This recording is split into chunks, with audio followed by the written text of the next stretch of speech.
Then, radiation is started. Sabi ng doktor, Mami, you must start go on radiation 20 days. Monday to Friday. First 10 from knee to hip. Dahil importante nga maano ang hip kasi nandyan talaga ang sakit mo at saka dyan ang weight natin. Baka mahirapan kang maglakad. Sabi ko, yes. Then, 10 days from waist to skull. So, ginagawa ang radiation ko. Nakita ko everyday na pumasok ako sa chamber ng radiation machine. Paglabas ko, I feel nga there is something. Medyo mawala ang sakit.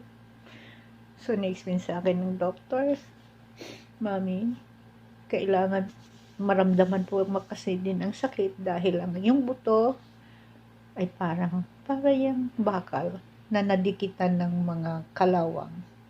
So, tinamaan yun ng mga tinitik-tik, yung radiation, parang yun ang kinitik-tik. So, uka-uka ang iyong mga buto. Sin-explain niya sa akin, still, maramdaman ko pa rin ang sakit. Pero not as pain as sa wala pa akong radiation. So, yes, every day, na feel ko na pawala ang pain sa aking balakang. Hanggang natapos ng sessions ko ng 10 days sa balakang to knee. Then, dito na ako sa aking waist to skull. Kaya ako nakalbo dahil siyempre skull ang inaano. Pero no pain. Wala akong naramdamang sakit. Wala akong naramdamang kung hindi pabawas ng pain sa katawan ko. But still the pain is there. Kaya alam ko na kasi nauka na nga. So, Mami, sabi ng doktor, bawal sa iyong mag-bend, bawal sa inyong magbuhat dahil fragile ang iyong buto, matanda ka na. So, pagkatapos natin ng radiation mo, pumunta ka na sa onco to check at siya na ang magbibigay ng next step sa iyo. So, nag-graduate ako sa radiation ko 20 days. Ang sabi niya, congratulations. Meron kaming certificate na Pero in that time, nakikita ko yung mga kasama ko. May kasama akong same as mine.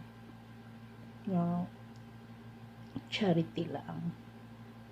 Ramdam ko ang kanyang sakit. Dahil parehas kami, nag-umpisa, parehas din kami. Pero 30 days ang kanya.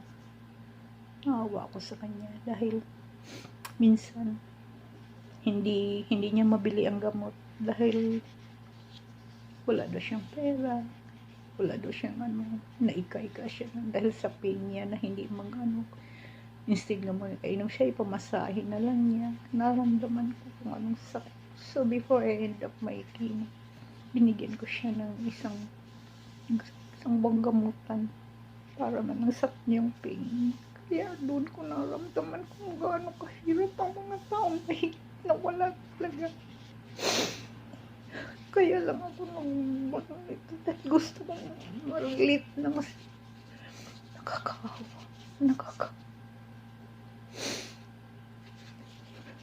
Hindi ako nagsisimit-nimitan dahil sa pangalawa kong sakit na ito.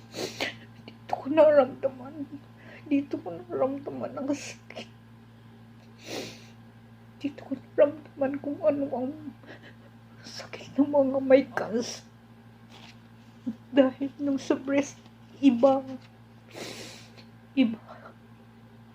kaysa buto. At that time, mas kasabay ko si Lydia di biglang namatay siya. Dahil ang kanya ay pumasok sa utak. Kaya napasok ko pa rin.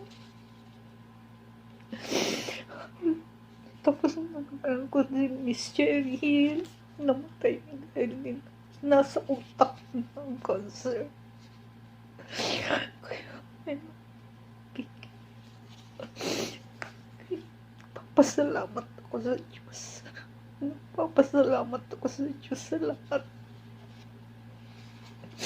Ito pa ako.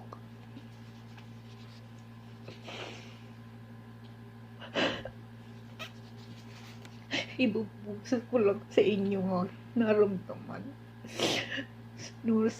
Next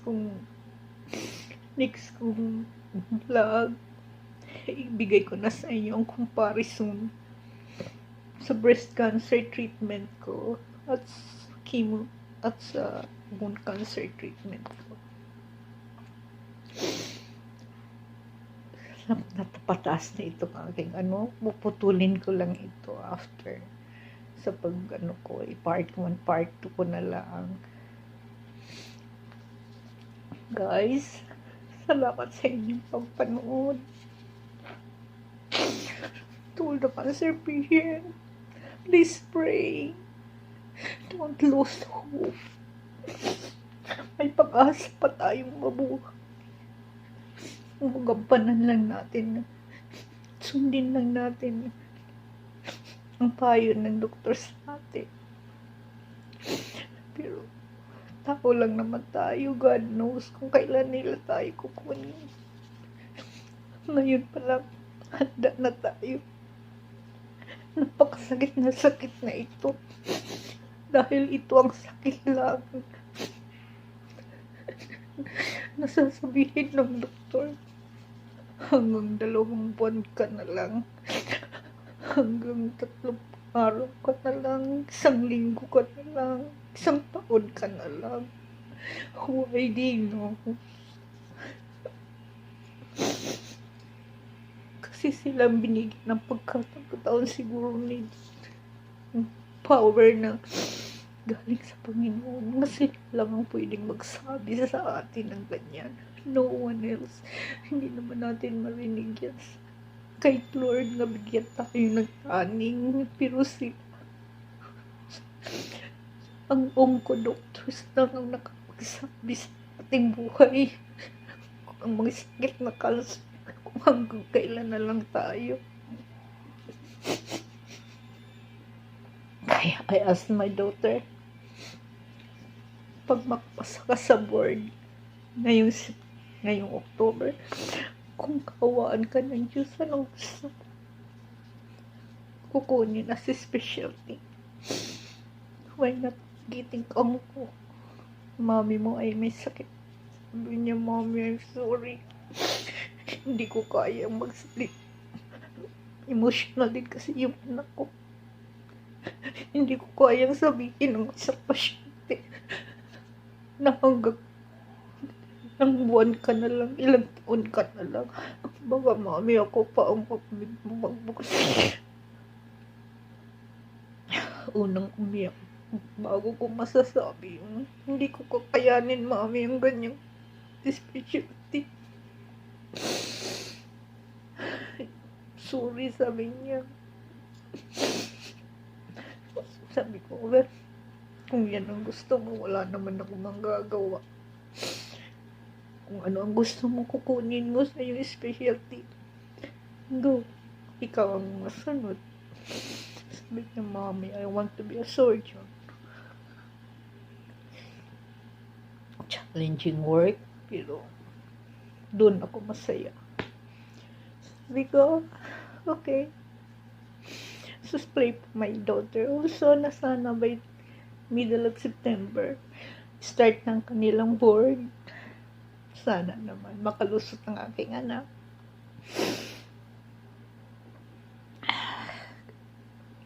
Hayas nga, may onko noon. Ito, bakit ayaw ng anak ko na maging onko? Sabi niya, Mommy, tutusin. Si Raulo lang ang mag-onko. Tawawa siya. Ikaw, bakit mandok? Napakahirap na trabaho ang onko, Mami. Kaya malakas ang loob mo. Tsaka isa pa, kung kaya ba niyang dalhin ang problema ng mga pasyente sa bahay. Kaya napakahirap, sabi niya sa akin. Hindi ko, sira ulo ka pala. Tumawa siya. Pero it's okay. I'm fine now, kahit na papaano. So, by next episode of my video, malalaman na ninyo ang comparison between breast cancer treatment na na-feel ko at bone cancer na na-feel ko.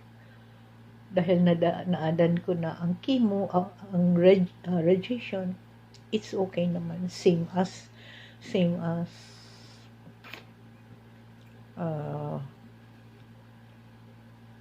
sa aking breast cancer. Kaya wala akong may share doon, parihas lang. Wala akong naramdaman kasi sakit lang ang ko, pero walang naramdaman, parihas lang sila. So dito sa chemo, kasi naranasan ko na ang first chemo ko noon, kung anong naramdaman ko, i-share ko sa inyo next video ko. Siguro ito ay almost part 3. Nagawa ko itong na ito, i-divide ko na lang into 3 kasi masyadong mahaba. I-edit ko na lang. So, guys, every 5 minutes, i-edit ko ang lahat ng ito. Bali sa isang, ilang araw na, ilang video. So, stop ko yung 5 minutes. So, tomorrow maybe another episode at doon na ninyo kung anong naramdaman ko. Thank you so much guys for watching. See you tomorrow for my other day, and God bless. Bye for now.